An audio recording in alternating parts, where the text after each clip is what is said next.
gives me great pleasure. We are now recording, everybody to note.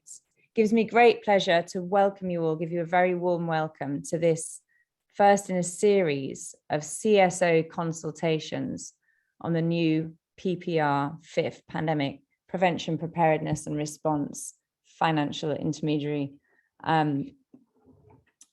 So we are here as Pandemic Action Network and also as Centre for Indonesia's Strategic Development Initiatives, the East Africa National Networks of AIDS Service Organisations and WACI Health.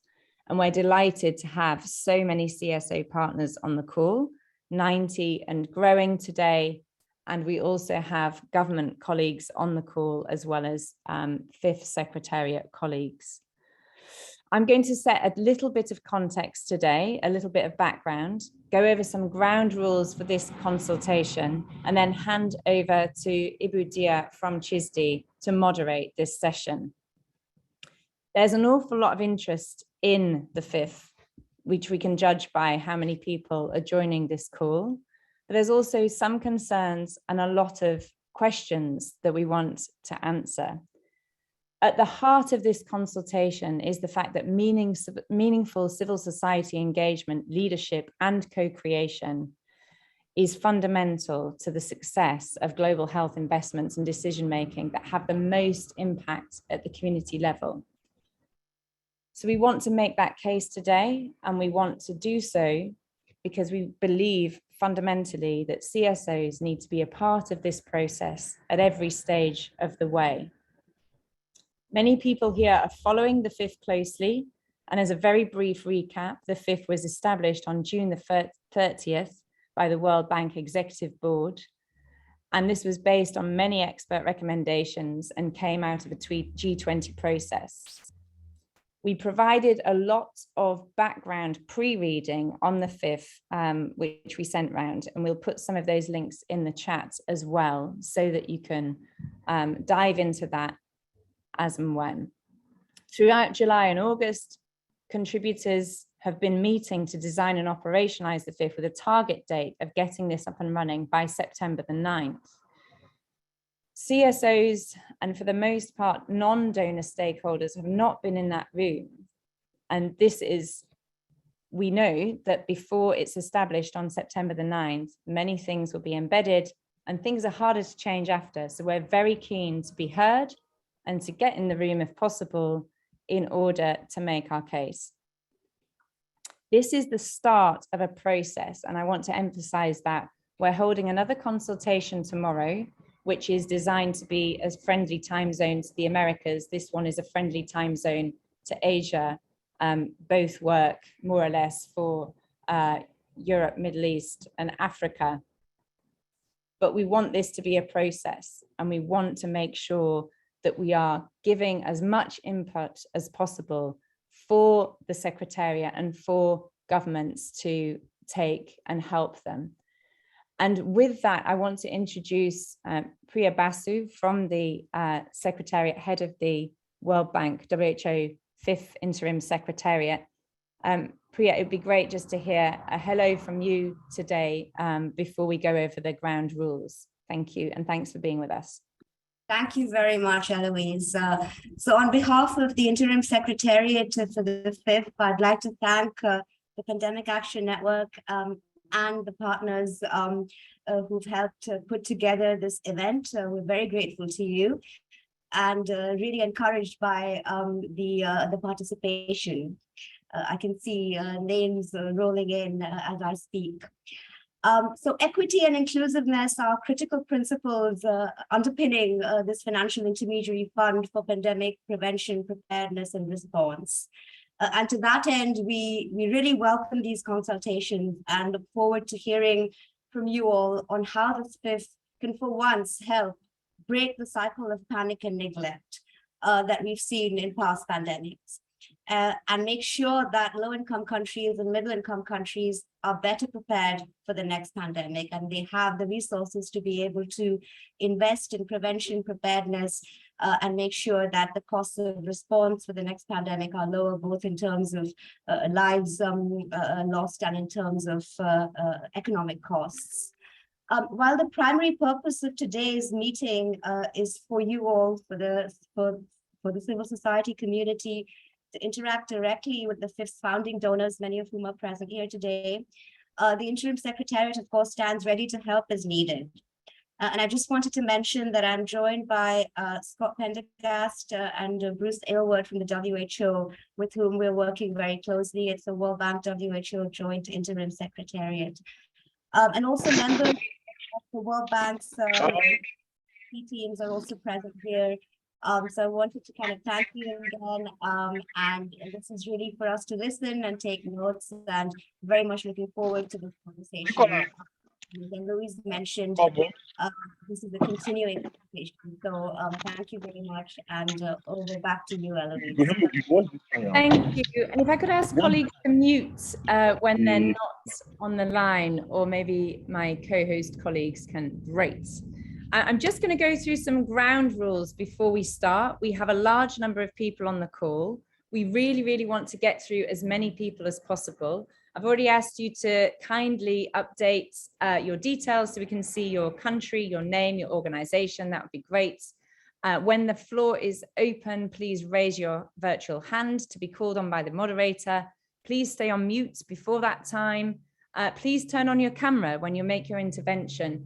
Please introduce yourself quickly, and please stick to 90 seconds. It's not long, but in order to get through as many people as possible, that's what we're going to do. We also would like to say, please have one representative from your organization, and please be sensitive to the global nature of this. We're very much hoping to hear from a lot of Asian colleagues today because of time zones.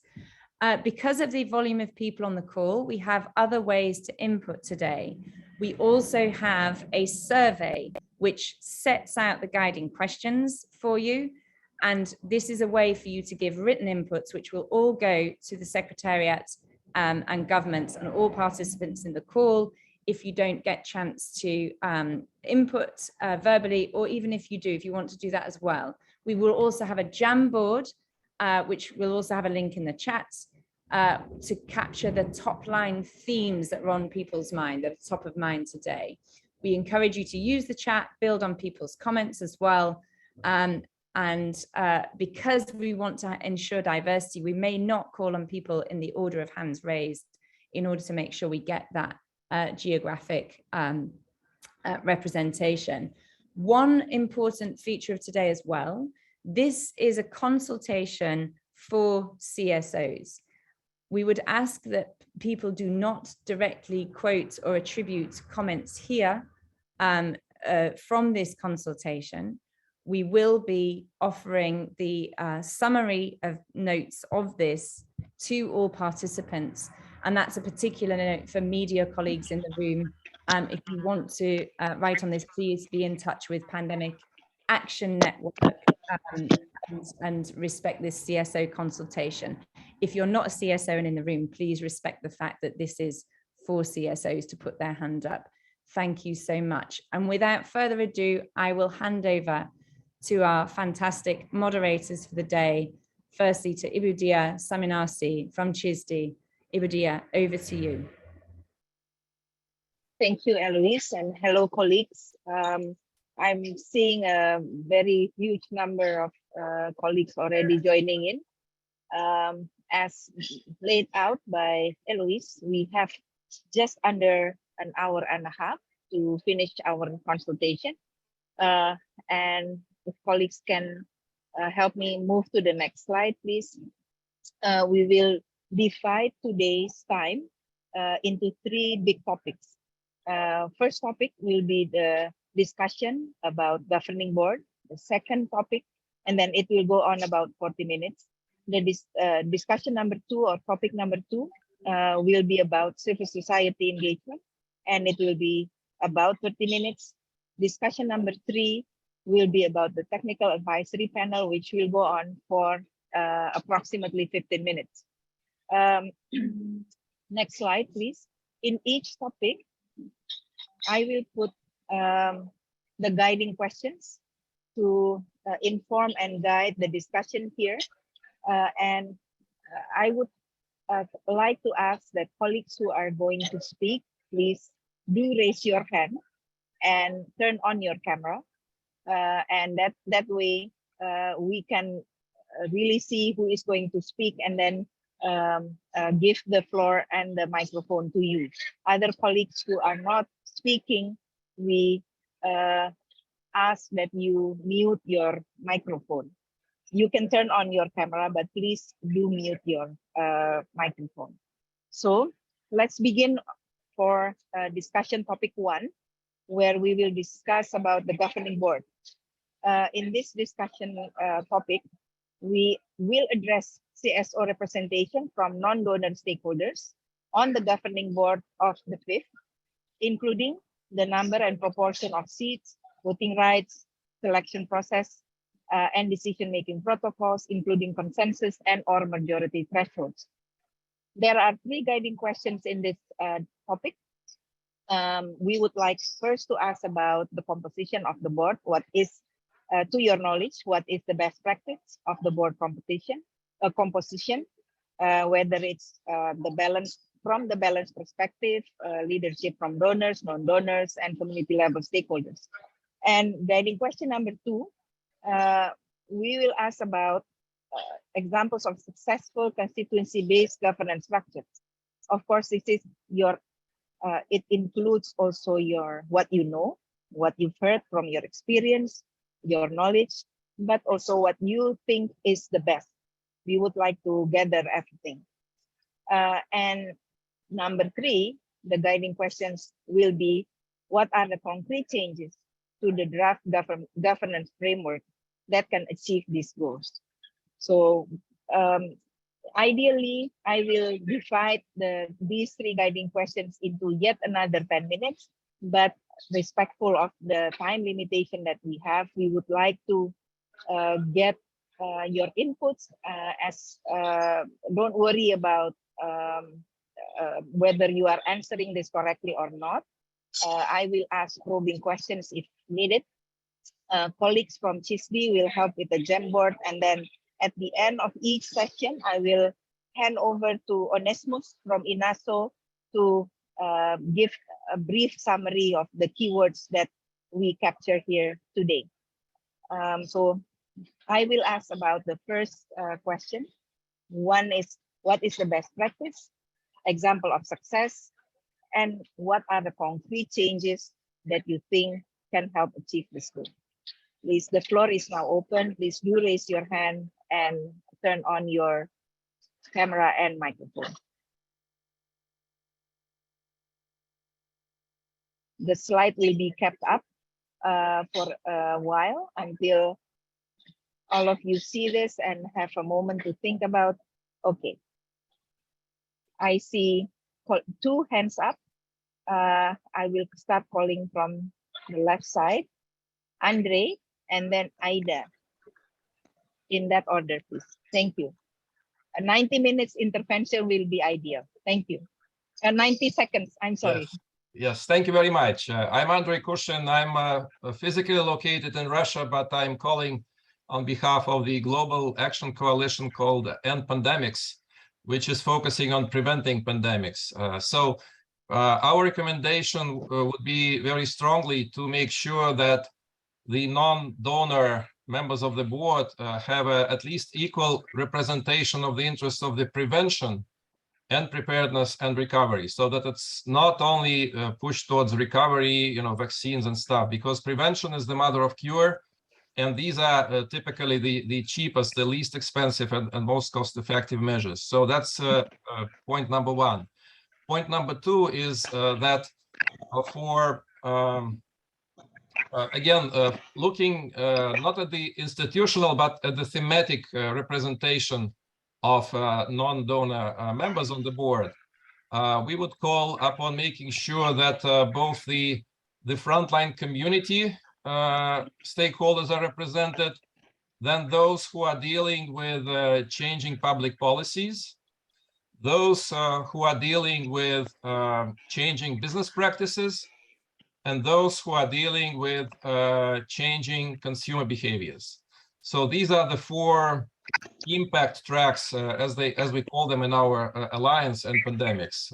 Again, I'll repeat: community, frontline communities, public policy stream, changing business practices, and changing consumer behaviors. So if the board representation can somehow address this diversity, and again, coming back to making sure that the prevention agenda is equally represented and is not a small stepchild to the whole process. Thank you very much. Thank you. And now Aida, please. Hi everyone, this is Aida Kurtovic calling from Bosnia and Herzegovina. So I'm with civil society for over 20 years. And thank you first for convening this call. It's very encouraging to see that you are interested to hear from the civil society. So responding to your questions directly, I would say the keywords are inclusiveness, and we all want to have the success story around pandemic preparedness. Nobody needs another COVID-19 pandemic experience. So when I say inclusiveness, I mean the voice of all stakeholders should be equally heard at the board. And that means donor government, that also means implementing country government, but that also above all means inclusiveness and engagement of communities and civil society. So there are successful models, you have had that question also, that can be used to build on and further develop. So when I say that, I mean the experience that we have with the Global Fund to fight AIDS, tuberculosis, and malaria, which has the civil society, the communities, donors, partners, and other stakeholders at its board who are working equally all together and who are enabling the country ownership and leadership in implementing the programs with strong voice of the civil society and communities. I believe that from COVID-19 pandemic, we have also learned that without strong engagement of community, without prevention, without voice of people who are affected, there is no success in public health. So that is what we are hoping to see. I'm strongly hoping that we will see close partnership with Global Fund. We will see the building on the Global Fund experience, and probably the Global Fund is the right partner to be implementing partner here to bring its own model. Why? Because this model does guarantee inclusiveness, and it is still, unfortunately, one of very few such models that we are seeing in the global health. Thank you. Thank you. And Quentin, that's cool, please. Hi, thank you, moderator. Hi, everyone. My name is Quentin Batreo. I work with the Global Fund Advocates Network. I'm based in Fiji. What I wanted to quickly touch on is the fact that it's a bit difficult to talk about co-creation at this stage. This has been a very rushed process. It's, I think we see that over 100 people have been able to join this call, which is great. But I think part of the reason why so many people were interested in joining in the first place is because it's really been our very first chance to truly input and to feel like we're heard. So I really welcome the initiative coming from PAN to organize these conversations, and it's great to know that people from the Secretariat are present. But I hope that we're going to be heard. On the question of the board, I think I'm gonna echo a lot of points that have been made by Aida. I think the Global Fund board model has proven successful. It's going on 20 years. It's worked really well. It's been able to have impact at scale, which when you talk about pandemic preparedness, and it's an important topic that, COVID has killed about 15 million people over 2 years, directly and indirectly. We owe them to take the topic seriously. So we need to have equal representation of implementing country, donor country, and civil society on the board, all with voting power, so that no one group can outvote both others. I will end on this. Thank you. Thank you. We've been hearing the word inclusive, equally together, Global Fund experience, the importance of frontline community, changing policy, best practices, with voting rights for everyone. Other colleagues, perhaps you would like to jump into the discussion. Please do so. We're waiting for your inputs.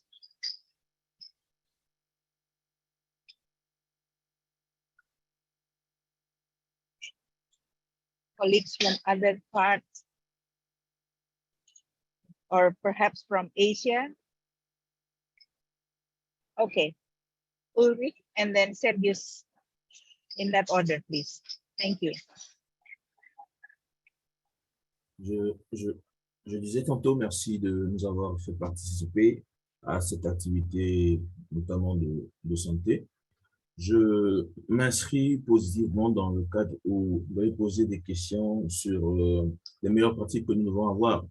Et nous avons tous constaté la faiblesse du système de santé pendant la période Covid.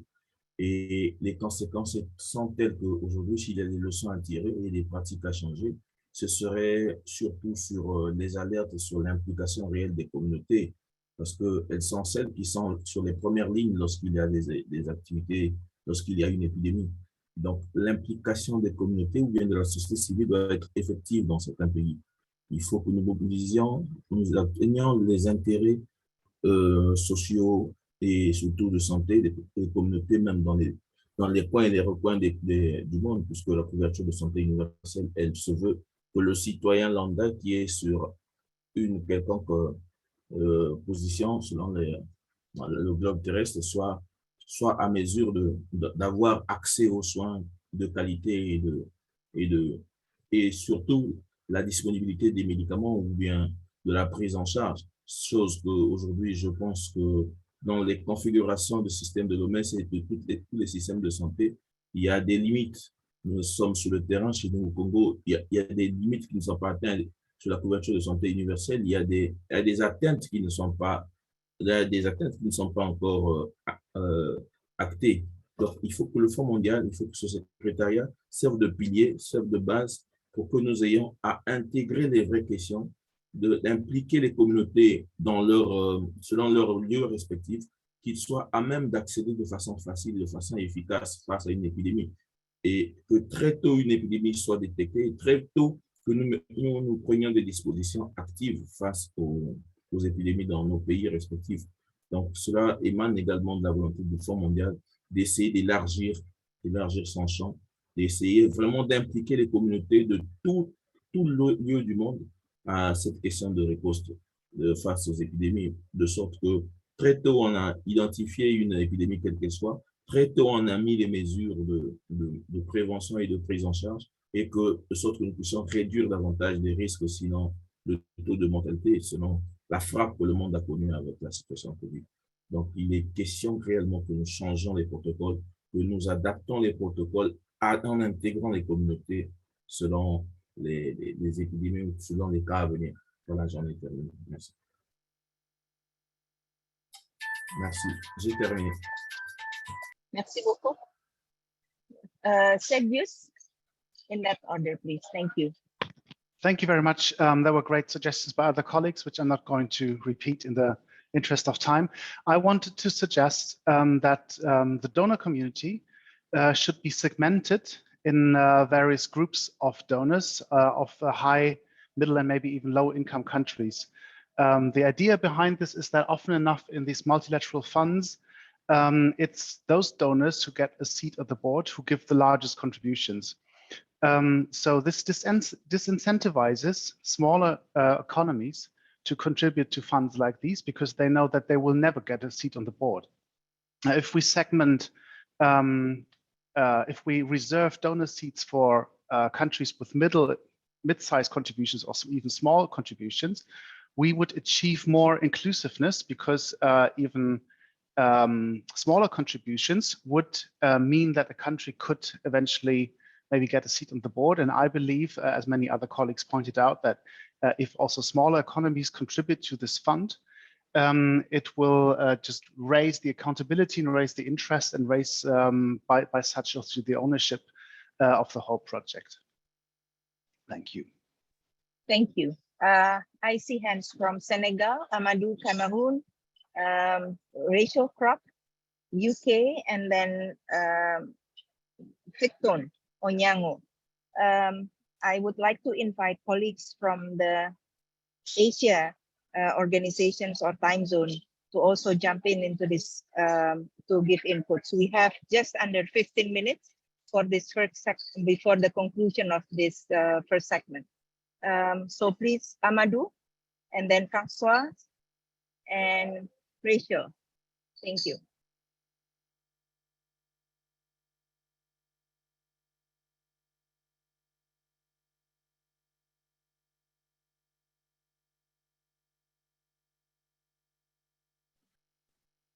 Amadou, You're still you on are mute. muted. On mute. Allô? Vous m'entendez maintenant? Oui, Allô? d'accord. Allô? Please, yes, now we can, Bonjour, je m'appelle we can hear Amadou you now. Kanouté et je suis le directeur exécutif de CICODEV Afrique, l'Institut panafricain pour la citoyenneté, les consommateurs et le développement, basé à Dakar, au Sénégal. Merci aux organisateurs, c'est une très belle initiative que nous saluons. En tant que société civile africaine, nous avons d'ailleurs eu à nous regrouper pour créer en Afrique francophone un observatoire des pandémies. Parce que toutes ces pandémies, nous allons devoir vivre avec. Nous allons devoir nous y habituer.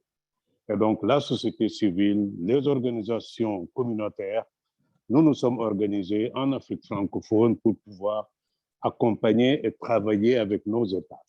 Donc, en termes de représentation, il me semble qu'il est important qu'on prenne en compte les barrières linguistiques.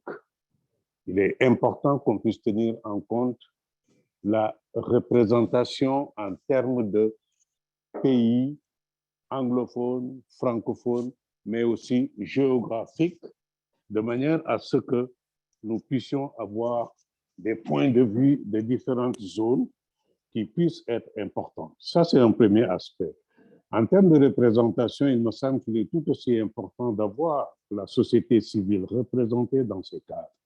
Parce que ce que nous avons vu lors d'ateliers que nous avons organisés sur la gestion des pandémies, c'est d'abord que très souvent, il y a un manque d'information.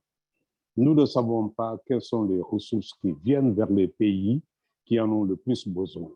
Nous ne savons pas, est-ce que ça touche réellement les préoccupations des citoyens les plus défavorisés? Et donc, avoir la société civile dans ces institutions au niveau de la gouvernance me semble être quelque chose d'extrêmement important pour nous assurer qu'il y a de l'efficience et de l'efficacité dans l'utilisation des ressources. Je vous remercie.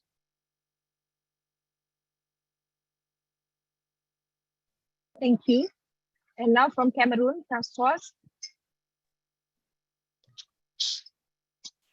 Thank you very much. Hello, everyone. And I want to sincerely appreciate such an event that brings together the civil society organizations.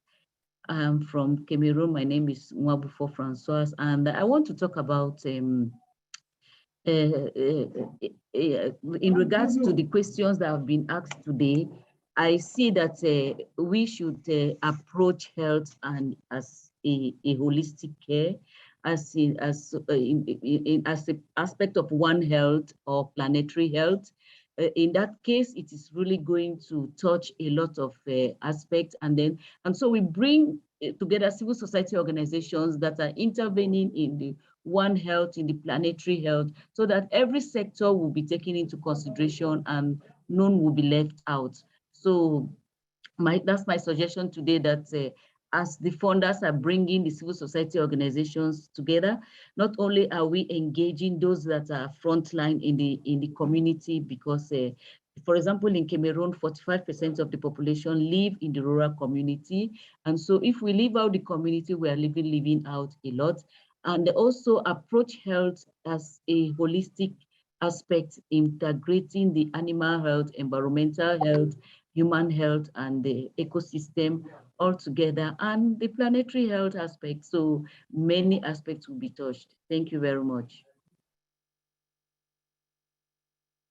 Thank you. And now it's Rachel Croft, and followed by Courtney Howe. Please. Hi, thank you very much. I won't put my video on this morning, forgive me. I'm from the Drugs for Neglected Diseases Initiative, so a not-for-profit research and development organization. I'm just going to make a few points. First one is just to echo briefly what others have said. There really is a public responsibility from all governments and equal participation in the overall governments, which includes the setting of priorities, the decision-making, the resource allocation, which it will be very essential for the very legitimacy of this FIF. The governance architecture of the fifth really must be grounded in equity and inclusion and ensure greater parity with governments of low and middle income countries having equal rights, not just simply an equal number of seats at the table in the governing body. And there's a reason this is coming through so strongly by colleagues on this call, and none of these points are points that you haven't heard before, but they're really important because the priorities, the populations at highest risk, the programmatic approaches, the innovations that are developed in high-income countries and low and middle-income countries may vary, and only a more equitable governance arrangement can assure that the programs are truly driven and that resources are directed to the interventions that address countries' most pressing unmet needs, rather than what could potentially become the priorities of the day of the donor countries. In addition, in terms of civil society and affected communities, there must be clear mechanisms for that participation in shaping the fifth's priorities, and to have voting rights. That's really important, and not simply as observers. I think it's a little bit unnecessary to pit the inclusivity against efficiency, as sometimes it's come through in the white paper. We think this is maybe a false dichotomy, and both can be achieved with a more equitable government setup. And in addition here, it's important to ensure that the fifth has independence from potential conflict of interest with the private sector. And just finally, one more point from me. One organization to specifically call out here is that the fifth should ensure that the WHO is sufficiently empowered to play a strong normative role here. Now, this may include having a seat on the board, leading relevant advisory bodies, etc., and creating this enabling environment which will support the fifth's objectives. And this is even more important as the WHO instrument on pandemic response progresses, as the fifth must ensure that there is alignment of that process as that develops, right? Which that process is indeed laying out the priorities for all countries, from all countries in theory, not just the current donors of the fifth. And the success of the financing mechanism for pandemics will absolutely rely on following the priorities of low and middle income countries, which is in theory being set out in that process. So I'll stop there, but thank you for the opportunity. Okay. Courtney, and then followed by Victon, Akilatul. And then I encourage colleagues who haven't spoken to raise your hand and chip in into the discussion. Thank you. Thank you so much. My name is Courtney Howe. I work at StopAIDS in the UK, and just wanted to add our voice again, as colleagues have already highlighted, around the need for an inclusive governance structure for both low and middle income country governments, as well as civil society and particularly affected communities. There are a number of sort of multi-stakeholder governance models that have been very effective and have been the norm in global health fifths over the last 20 years that sort of can be replicated and looked at, including the Global Fund. As colleagues have already highlighted, the Global Fund is a really strong model that recognizes the importance of civil society and community representation, vitally with those 3 voting seats in their board structure. I think, you know, again, as many colleagues have highlighted, civil society communities at the governance table obviously helps ensure that that experience of the most affected communities are heard and are addressed in decision making, and they've also played that vital role in advocacy around funding for organisations as well.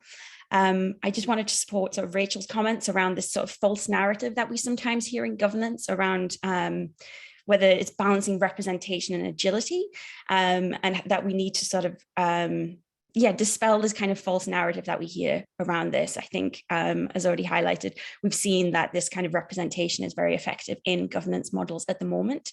And so we'd call for the fifth to ensure that there is that meaningful participation of civil society and communities through 3 key elements, which are permanent representation of both civil society and communities, voting rights. An observer role would be insufficient in this governance model. And then the third piece would be funding for those constituencies to support their engagement with broader civil society and communities.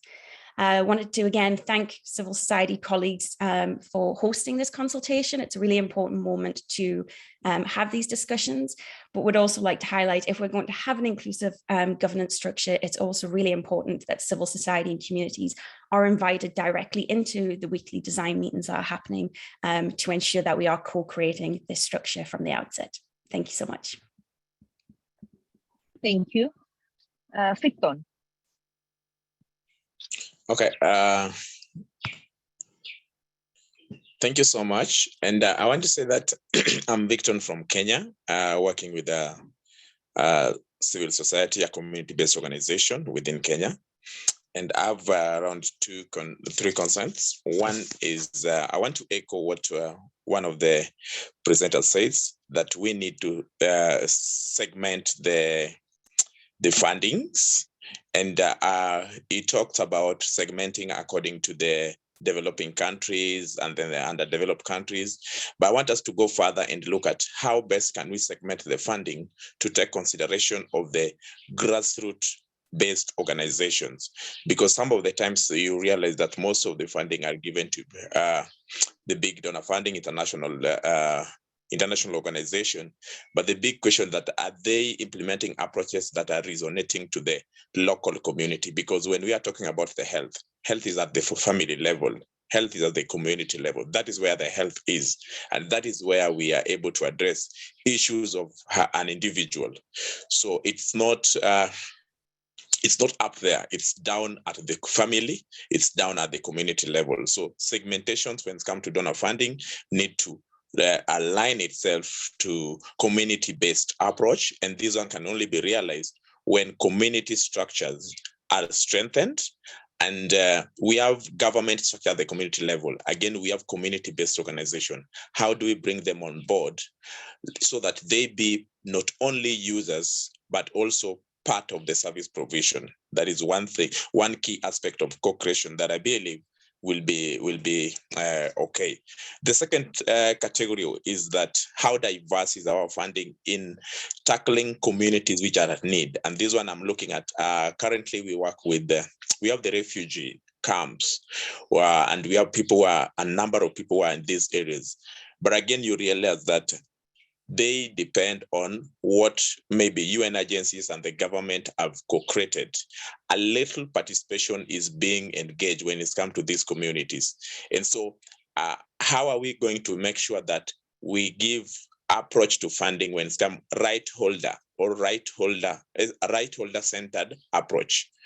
Because if we are not going to take that into consideration, then we may be thinking we are addressing the right holder's need when it's come to health issues, but that is not the case. So that is what I wanted to put in place. How best are we going to also look at these other population, these other diverse communities, the refugees? How are we going to realize that the humanitarian populations who needs also help, and they are highly affected when it's come to cases of around the pandemic. So we need to have a right holder centered approach to make sure that we are able to address the issues of health in totality. Thank you. Thank you. Now I move to Akilatul, and then from the RC, Dr. Elia Bajo, and then Venus Mushininga. I think with respect to time, we will stop the first discussion after the first segment of this discussion after Venus provide the input. Please, Akilatul. Okay, thank you, Mbak Dia. First of all, I'm Akila from Prakarsa, one of the NGO or CSO from Indonesia, and I'm part of Civil 20 member of Vaccine Access and Global Health Working Group in C20. For the first recommendation that our working group suggests to G20 is welcome a balanced and inclusive governance structure with a strong constituent representation from developing countries, include LMICs with 50% split as a minimum threshold. And the second, we recommend that all relevant institutions working on healthcare included in the governance structure of FIF, such as the Global Fund, Gavi, and other multilateral organization that included in the governance structure to ensure that the One Health approach is integral to all proposed strategies from this fifth scheme. we strongly recommended that the governance model must enshrine principle of inclusiveness, diversity, and meaningful engagement of communities and civil societies that is not just tokenistic and treat communities and civil societies as more be an observers. So the final recommendation from us is we are concerned that this new fifth to support PPR would carry on a business as usual. So we could repeat the mistakes made before in the World Bank previous pandemic emergencies financing facilities, which was discontinued after 4 years amidst criticism that this was ineffective, poorly governed, and was even described as an embarrassing mistake. So for the fifth, we encourage that all the relevant engagement group and task force can joining in these governing bodies. So the all of impact from this fifth to global health system can be reduced as well. Thank you, Mbak Dia. Okay, thank you, Akila. And now, Dr. Elia Bajo, Venus, and then the last one I saw hands raised, Shaibu Isa. Please in the. Merci beaucoup pour la parole qui m'est accordée et merci beaucoup pour cette organisation, l'organisation de cette activité. C'est très bien, mais je voulais juste avoir deux points. Le premier point, c'est concernant l'implication des organisations de la société civile au niveau local. Et je suis Dr Elia Bajo depuis la République démocratique du Congo de l'organisation de la société civile, conseil sur la santé et l'Académie de médecine, une organisation de prestataires de santé allant de l'agence de santé communautaire aux médecins. En fait, un grand problème est que nous avons des organisations locales de la société civile qui ne sont pas souvent impliqués et n'ont pas accès aux ressources comme fonds, en fait d'agir efficacement dans la préparation, la réponse et même aux épidémies et aux pandémies. Et donc, ça serait une grande opportunité de faire un plaidoyer comme ça, que les organisations locales de la société civile soient éligibles aussi à ces fonds, en fait qu'ils agissent efficacement. Le deuxième point est que dès que les organisations locales sont éligibles, on doit savoir qu'il y a les partenariats, il y a l'indépendance, il y a également l'égalité. Nous savons, par moment, les bailleurs de fonds et les donateurs considèrent l'organisation de la société civile comme étant, sans citer les noms, nous avons les Save the Children, les organisations de l'Europe, là. Ils sont des organisations de la société civile au même titre d'égalité que les organisations locales africaines de la société civile. Donc, tous ils doivent être éligibles à ces fonds en fait d'agir efficacement par la solution locale parce que c'est eux qui comprennent bien, ils vont remonter les besoins, ils vont remonter les alertes et agir efficacement pour la durabilité surtout des actions. C'est ça l'ajout que je voulais dire. Et le deuxième point est qu'on doit mettre en place également les noyaux au niveau régional et au niveau pays. Ça doit être plus efficace pour qu'il y ait l'efficacité aussi dans la réponse et dans la surveillance de l'efficacité sur le terrain du fonds. Merci à vous. Merci. Venus and then Shaibu, in that order, please. All right. Good morning. Hello, everyone. Yes, I'm Venus Mushininga from the Women in Global Health Zimbabwe chapter.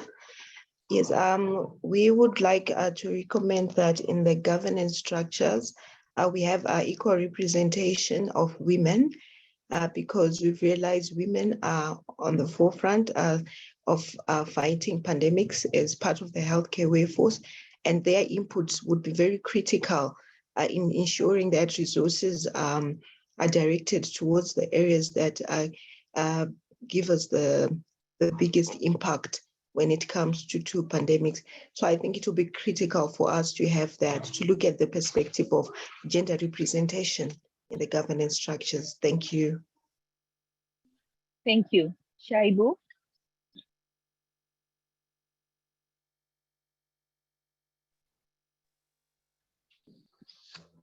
Okay, hello.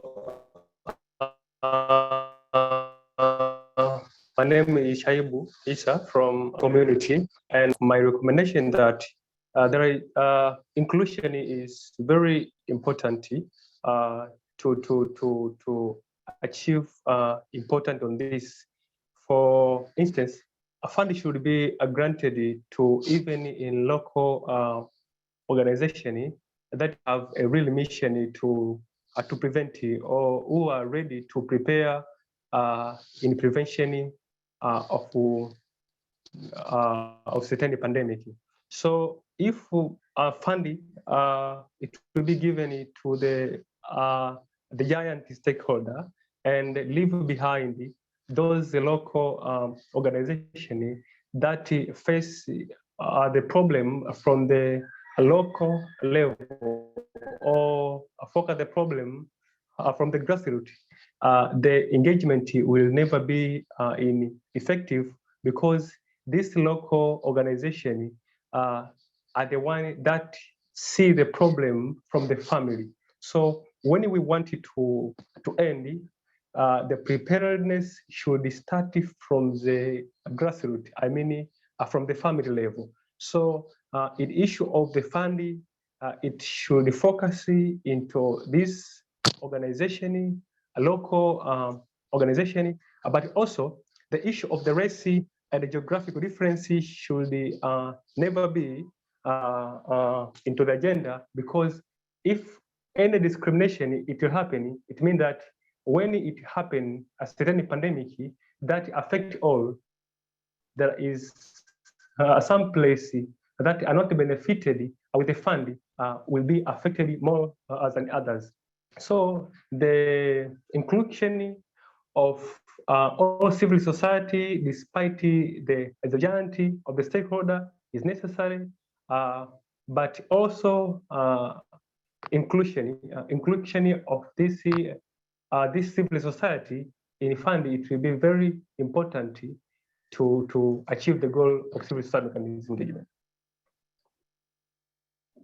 Okay, thank you. Due to time, we will have to end the first discussion topic here. Now I would like to ask colleagues who help with the Jamboard to share their screen so colleagues here can see. And Onesmus, if you're here, you can then give the key summaries of the keywords that come up during the discussion in the first round. Please, colleagues. Thank you very much. Thank you very much. And as we are waiting for the Jamboard to be displayed on the screen, I just want to provide key highlights of what actually has come through. Yes, I think all of you can actually see what is actually on the Jamboard. And if you look at what's actually on the Jamboard and what I've actually made as my quick note, what's coming out very strongly from this conversation is the concept of inclusiveness, that there is actually need for a meaningful inclusiveness of all stakeholders, that all voices should actually be heard at the table.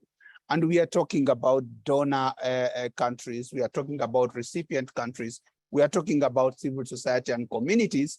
All of them should actually have a space to be heard at the table.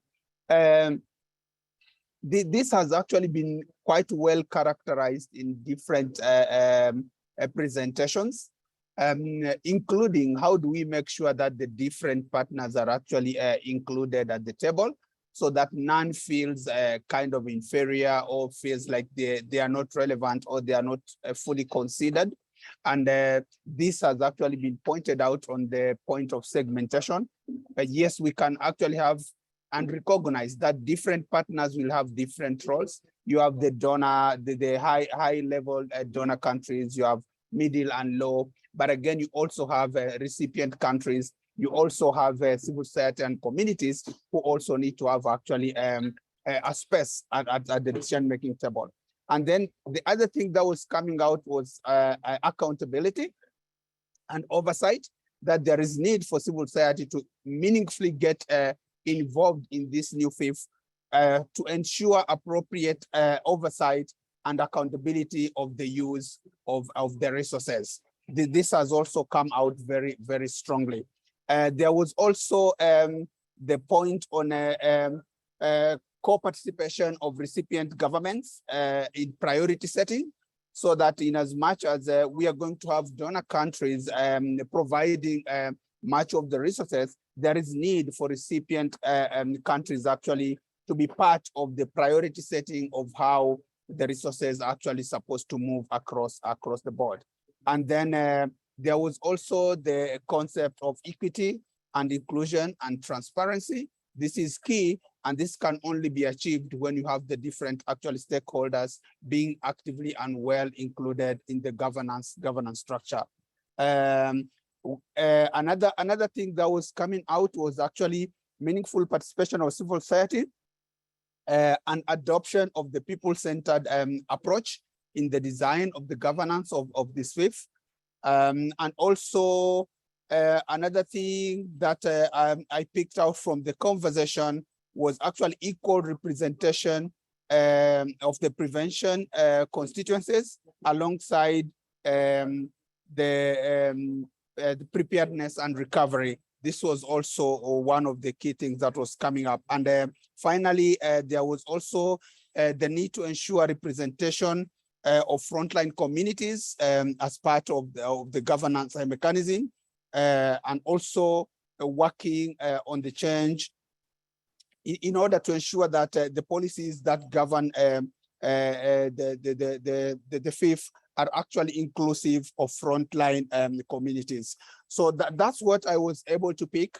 But actually key coming out is meaningful representation, not just on representation. And this can only have a connotation that the representation has to be meaningful enough to ensure that stakeholders who actually come on the table have some meaningful voting rights. Thank you very much for allowing me to quickly summarize this. I will also share a couple of few points on these points in a few minutes on the chat, so that people can actually see what was coming out of this discussion. Thank you. Okay, thank you, Onesmus.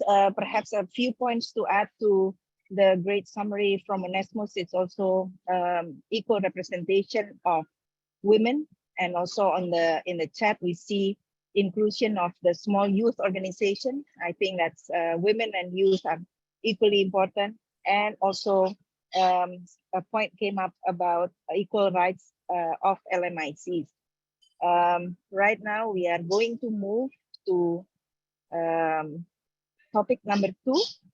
So I ask colleagues to put up the screen on discussion topic number 2, and colleagues who have already have their hands raised, I will call on you soon as we summarize what we are going to address in topic number 2 on civil society engagement.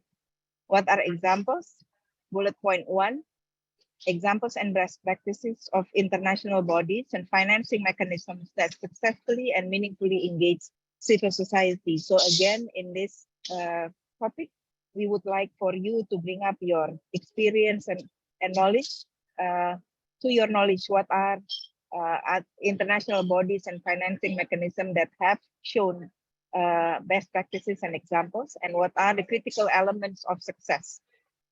This is both from what you know from your experience, but also from what you think will work based on your experience. And bullet points number 2, what are the opportunities to build on and or integrate CSO engagement on the fund with existing mechanisms? With that, I would like to call on colleagues who have their hands raised. Mustafa from Iron Iolen, Rawan Araj, and then Sergius, 4 colleagues. Mustafa, the time is yours. Thank you.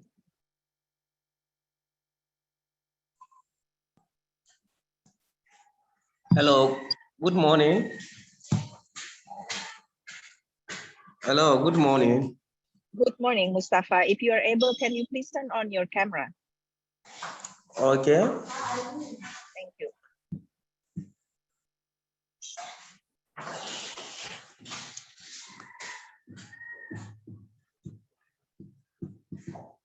Good morning. Hello, good morning. Yes, good morning. Please go ahead. Yeah, I'm great honor and privilege for joining these interaction sessions about these civil society consultations. Even though I joined late because of some circumstances that warrant. So I'm representing Katana Connect Development Foundation and the Building Block for Peace Foundation here in Nigeria, particularly in Katsina State. So our organization, we are focusing on how to give contribution to the less privileged, more especially those who are affected during COVID-19 pandemic. Because here in Nigeria, some of our people have been challenged during COVID-19 pandemic because our government give direction down. So most of the Nigerian people, they have no business. Amen. Listen to this prayer before you break down. They usually go to market on daily basis to get their money, which can be earned to them for their family. But during the lockdown in Nigeria, so those people haven't access to go to market to get some money for their daily basis. So that's why most of them having a problems of how to feed themselves and their family. So our organizations, because we are contribution to the less privileged, that's why now we make outlets in every society. We make outlet, we make a statistic for those who are affected during the COVID-19. That's why our organization, we seek donation from the international partners like Commonwealth, and also there is one program we call it TIOBAT and the TIOBAT, Commonwealth, and even MTN grant. So we seek this grant for the purpose to to sustain those front lines during the pandemic period. So luckily enough, I'm joined this program for the purpose to seek a financial grant to some international donors so that to give to those people who are having challenged during the COVID-19 pandemic. Because here in Nigeria, there is one banking system which we call the microfinance NASAL, which they are giving COVID-19 pandemic stipend. But this money were not reaching to the front lines who are affected for this COVID-19 pandemic. It is those people that have influence that getting this COVID-19 loan from the bank, from the government. So we gather all the statistics measures that let those people that are living in a rural area that they have been challenged during pandemic, COVID-19 pandemic, to have this money so that they can sustain their business on daily basis. Because during the pandemic, COVID-19 pandemic, they're not allowed to go to run their business because and also they have small, they are earning in a small scale. So that's why we are advocating and seeking some international partners to give. Mustafa, I'm sorry to interrupt, but I think you missed the 90 seconds, and we have to give time for other colleagues to give their input. So if you don't mind, let me move to other colleagues, and then if we have time later, we can go back to your input. Thank you. So I give now time to Eolan from Ireland, and then Rawan Araj, and then Sergius, and then from Thailand. And Aida, I believe you have spoken and have also give your input in the chat. So I will give the next opportunity to speak to colleague from US, Caroline Freed. Please, from Ireland. Thank you.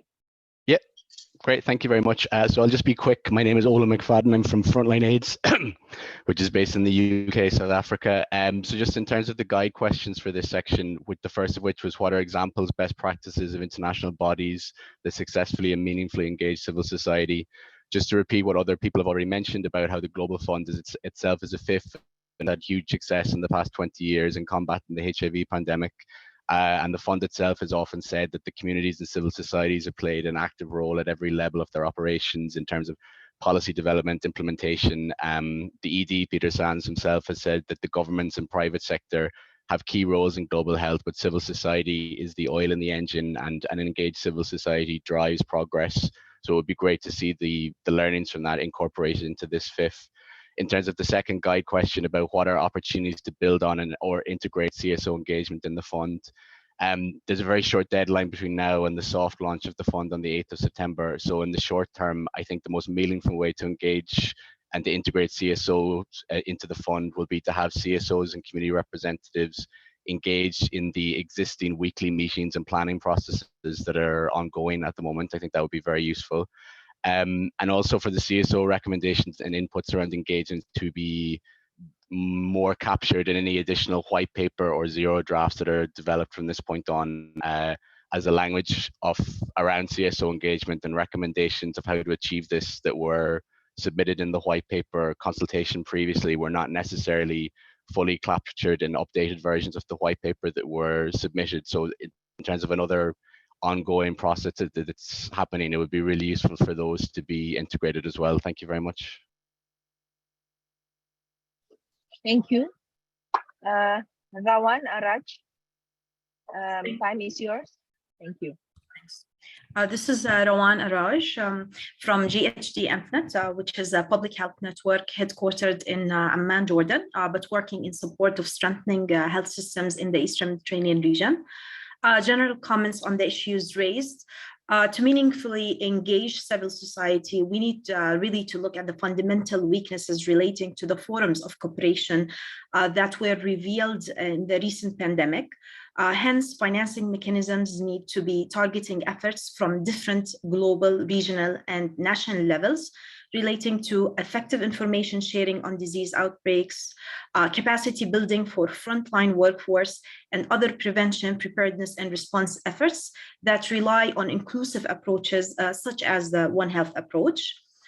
In terms of opportunities of engagement, can be through localization, and having diverse rapid mechanisms that allow for agreements or channels with regional and local organizations who have proved to succeed in providing support and mobilizing resources to countries at the national and peripheral levels, and those who have access to hard-to-reach areas, vulnerable communities, and refugees.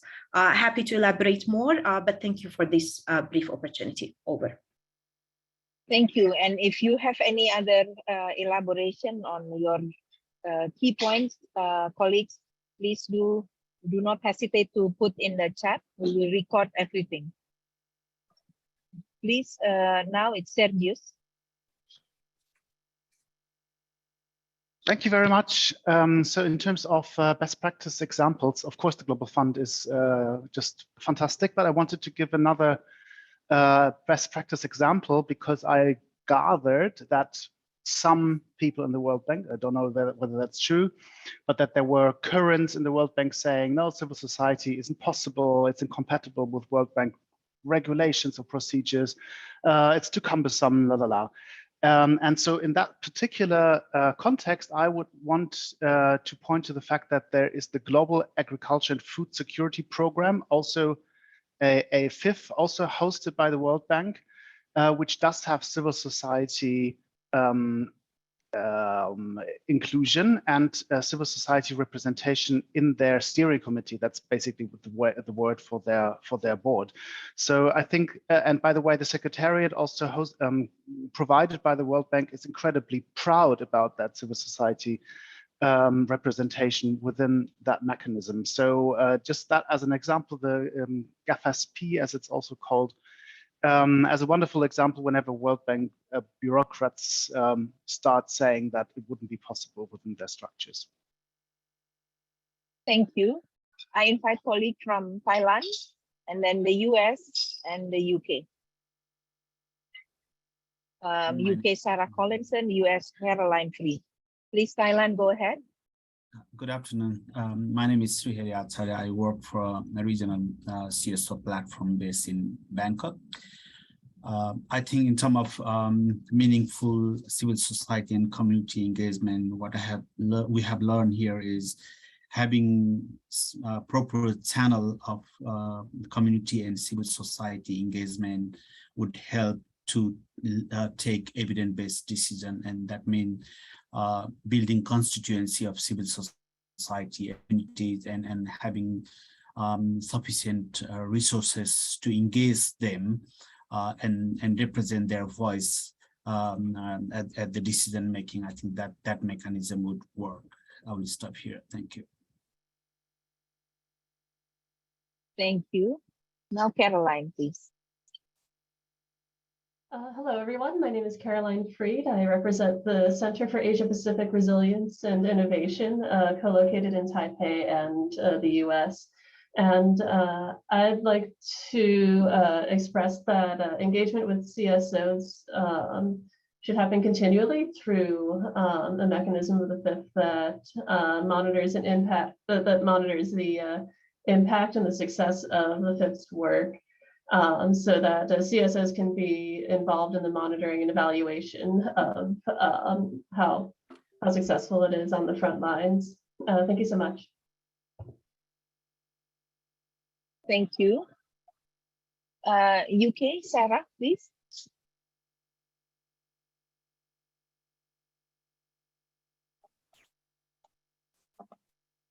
Thank you. I hope you can hear me. Sorry, it took me a moment to unmute my laptop. I'm speaking from Site Savers, which is a UK-based international NGO working to advance opportunities for persons with disabilities. Our work is focused in low and middle income countries around the world. My comments relate to the question, what are the critical elements for success? I think the COVID pandemic has taught us as clearly as anything that health inequities significantly weaken countries' ability to prepare for and respond to pandemics. For example, people with intellectual disabilities are 8 times more likely to die from COVID-19. People with disabilities also often have pre-existing health conditions or in situations of vulnerability that make them more reliant on the health services and therefore more at risk from disruption to those services. They're also more likely to be denied healthcare, to be treated badly in the healthcare system.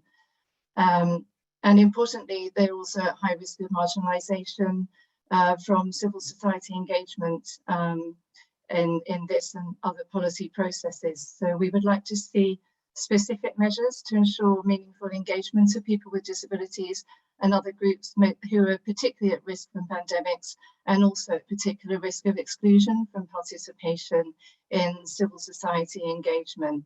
And that would include, for example, ensuring not only representation of those groups, but also communication modes and reasonable adjustments, including sign language interpreters in all civil society engagement opportunities. Thank you very much. Thank you. I will invite Cindy Kelemi, and Cindy will be, this is the last input for session number 2. Before we transition into session number 3, we will just, due to time, we will just merge session 2 and session 3. So after Cindy, can I ask colleague Ramadan to put up the slide so we can quickly transition into session 3, and then Onesmus will wrap up session 2 and 3 all together at the very end. Thank you. Please go ahead, Cindy. Thank you so much. My name is Cindy Kelemi, and I work for the Botswana Network on Ethics, Law, and HIV/AIDS. But I'm also representing the Botswana Coalition for Non-Governmental Organizations, which is an umbrella organization for civil society in Botswana. Sorry, I will not switch on my video. I'm not sure about my bandwidth. Apologies for that. Just to echo sentiments already shared by colleagues, our contribution is that civil society should be invited to the weekly governance meetings taking place until the launch to get a chance to input into the structure. The second point is that the board of the new fund should give equal voting power to donor countries, implementing countries, and civil society to ensure funding is allocated efficiently and equitably. For example, voting seats for implementing countries and voting seats for civil society, as well as enough voting seats among them so that they can be they cannot be outvoted by donor countries alone. And then the third point is that the funding institution should build on the success of the Global Fund model, which has strong engagement of communities, civil societies, as well as implementing countries. And one of the key areas of interest that we want to be maintained in the new funding model is accountability mechanisms.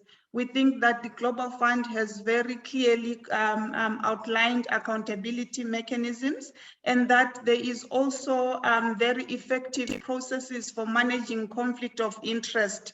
And that also the fund is all about evidence-based programs. So if those can also be the principles that guide the new funding mechanism to be established. Thank you. Thank you. So can I now ask for help to come to put up the screen number 3? So if you notice thank you. We give more time to discussion topic 1 and 2 due to the urgency of what's coming in the near future, in a very near future.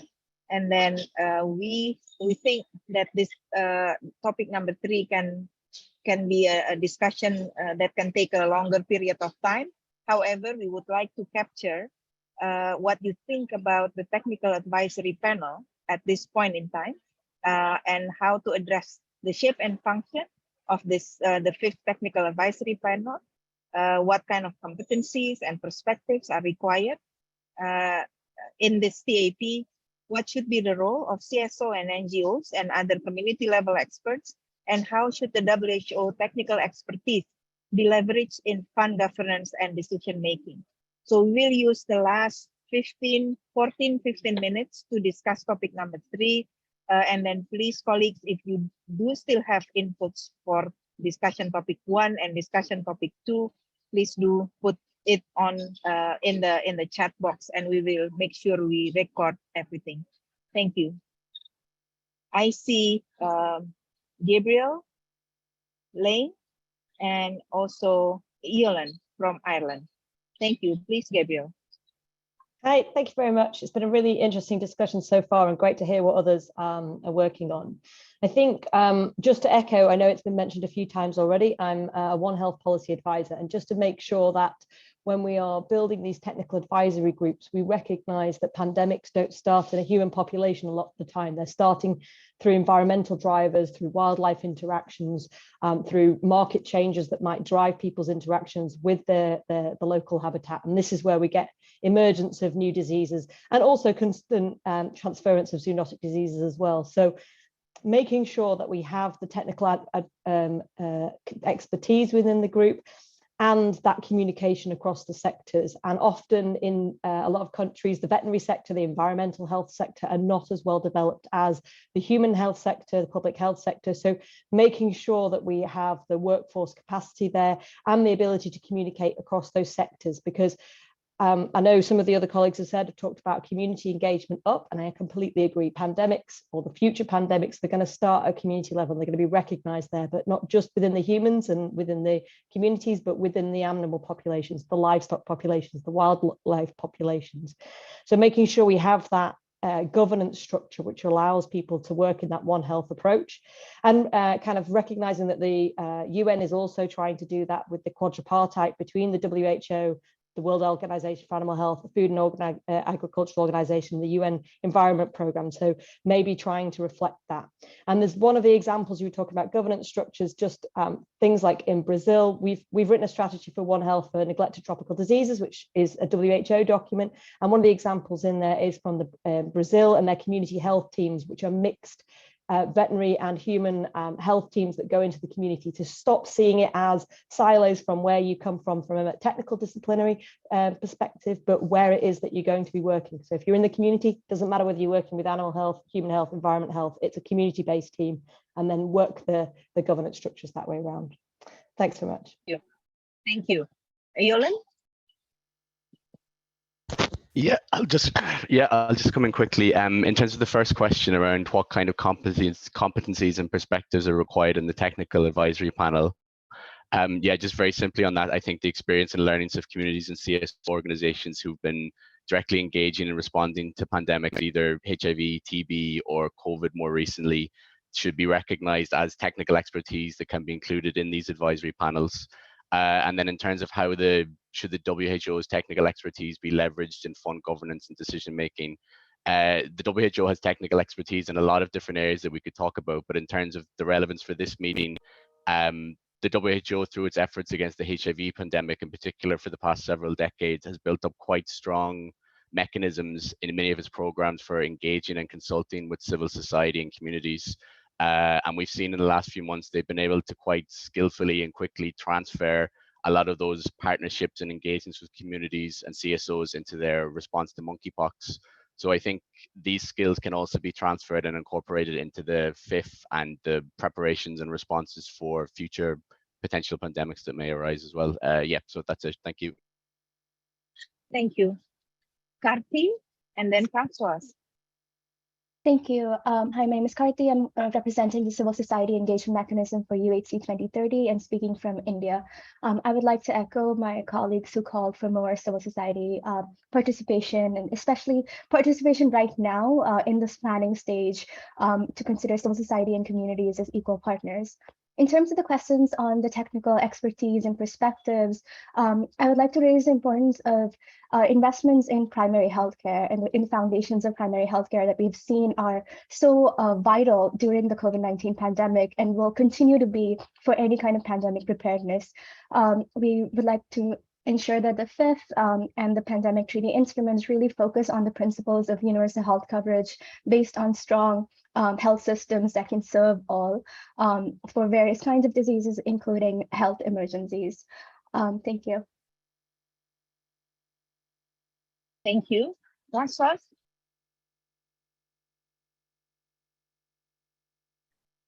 François, would you like to jump in? Go ahead. Yeah, thank you. I am jumping in again to really talk about involving the CSOs at every level of decision. That's from the conception, the planning, the decision, up to the implementation. And also for other CSOs to help connect with other CSOs and work as a network, even locally in the different regions, in the different communities, that's locally, nationally, and regional, and so that every aspect will be touched, and then also to do a mapping of the competencies of the different CSOs so that we'll leverage the efforts and not really replicate, but we are going to use the capacity of each and everyone to really build a better work in the community. So if you look at taking CSOs and different areas where they implement work, there are different competencies in their different organizations, that would be great. And also, we're also thinking that capacity building, that's technical support for some of the CSOs to do better will also work. Thank you. Thank you. And Elia, please. Merci encore une fois pour la parole. Je voulais aussi ajouter une chose pour ce que ma collègue venait de parler, concernant surtout le rôle de l'OMS dans la gouvernance de ces fonds. Les grands rôles aussi, en plus de la supervision et de la capacitation, il doit aussi... Moi, je suis d'avis qu'il ne doit pas être dans l'implémentation, parce que celui qui gère le fonds et gouverne le fonds ne doit pas être dans l'implémentation, il doit plutôt l'accompagner. Je dois prendre l'exemple en RDC du fonds humanitaire, en Afrique surtout, et le fonds humanitaire est géré par un organe privé. OCHA fait la coordination des organisations humanitaires, mais n'est pas... on lui a détaché les fonds humanitaires, comme ça devient un organe à part qui fait la gouvernance de ces fonds et qui contrôle. Parce que c'est lui qui fait l'implémentation et gère également, gouverne également les fonds. Ça ne va pas avoir la fiabilité dans la gestion des ressources. L'organisation de la société civile, la communauté, doit être impliquée dans la remontée précoce des alertes sur les pandémies, aussi dans l'implémentation que dans le suivi et l'évaluation, dans tout donc les cycles programmatiques. Merci.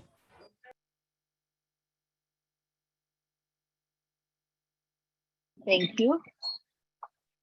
I do not see any more hands going up. I will transition now to Onesmus, who will wrap up quickly the what come up in. Yes, Yolan. Would you like to jump in for a quick 90 Sorry, seconds?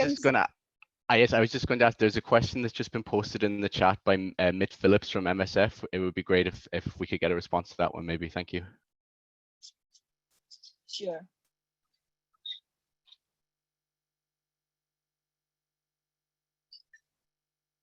Participation in the currently ongoing weekly meetings. Yes, we hear this come up a couple of times very strongly. The colleague Onesmus will raise this topic when we wrap up. Please do comment, colleagues here who can read in the chat box, who is included and who is not, how to realize co-creation of these fundamentals by CSO and affected communities. Will there be reaching out to the organizers to highlight the urgent need to correct this oversight? So this is the first consultation among many that will come. The next consultation will be tomorrow, and the one after that will be the end of this month. The 30th and 31st of August.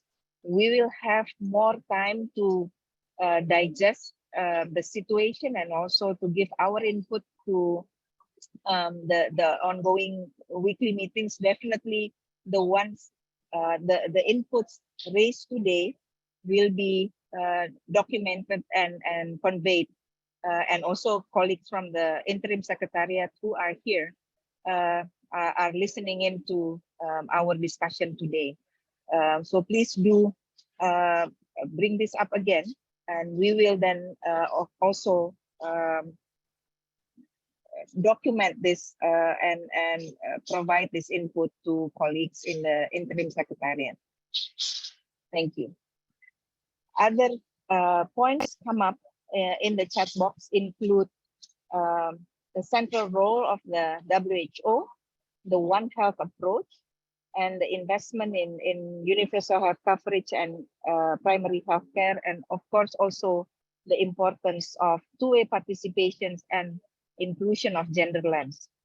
With that, I would like to transition to Onesmus. Onesmus, if you can quickly summarize the key points that come up in discussion topic 2 and discussion topic 3. And please, Olivia, to put up the screen from the Jamboard. Thank you. Thank you very much. That was another very good session. So as you can see on the Jamboard, so I will just quickly provide summary points of the discussion. And I think on the best practices, the Global Fund best practice has really been highlighted quite extensively as one of the models that is quite inclusive, has been working very well, and something that is good to copy. But well, that's not the only model that exists. An example has been given on the Global Agriculture and Food Security Program model that still runs within as a fifth. And this is also a model that's actually really been acknowledged. So yes, there are quite a number of models out there. The Global Fund model has really been highly accredited here, and I think that's something to borrow from. But on how on civil society engagement, having proper channels for community and civil society engagement is essential. That was coming out very clearly. Proper channels for civil society and community engagement, and also having sufficient resources to engage these constituencies. Also, this engagement should happen continuously as a continuous process, and shouldn't actually really be segmented and be looked at one point or periodically, but should actually be continuous. Indeed, civil society should be considered as equal partners, and also we need to involve society at every level of decision making. This was coming out quite strongly, and looking at some core elements of success as well. Things like addressing health inequalities. I mean, the central law of the World Health Organization, and the gender as one of the core consideration as we are looking at key elements of success. These were actually things that were coming out quite strongly.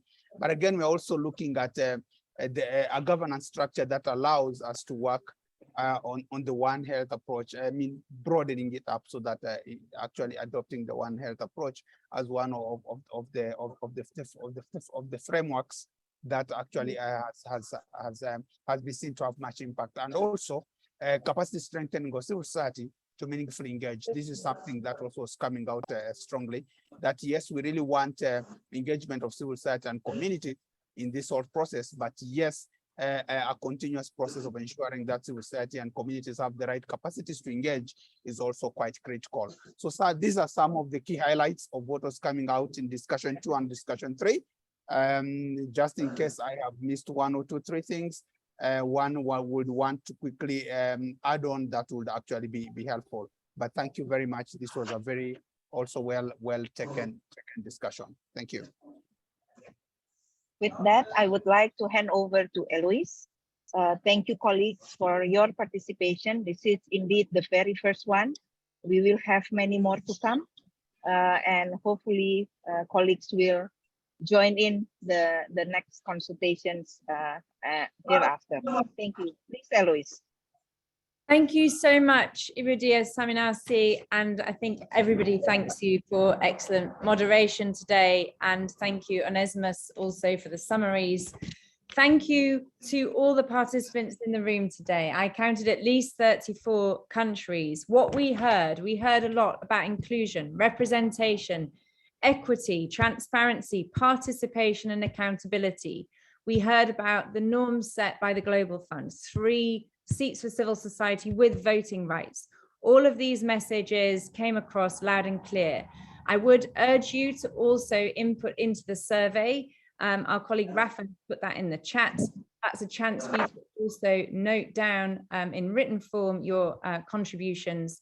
And we will also be providing a summary of both this consultation and the one taking place tomorrow, which is the twin to this one on a different time zone. We will combine that output, and that will all go to all participants in the meeting in a non-attributed way, as mentioned at the top of the meeting. So please note the consultation tomorrow. If you didn't get a chance to participate today, then there is another bite of the apple tomorrow. And as Ibadia said, in 2 weeks' time, we are mirroring this timing. So the Tuesday, Wednesday on the 30th and 31st of August, we will send details about the draft agenda.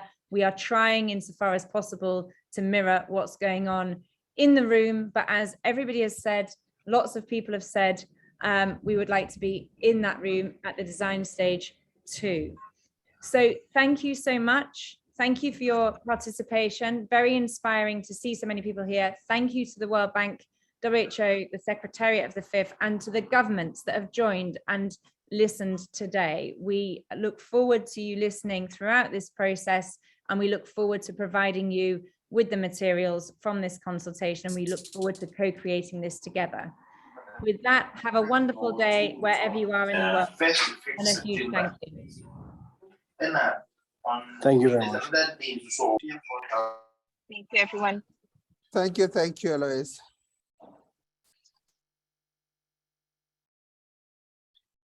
Thank you and bye. Thank you.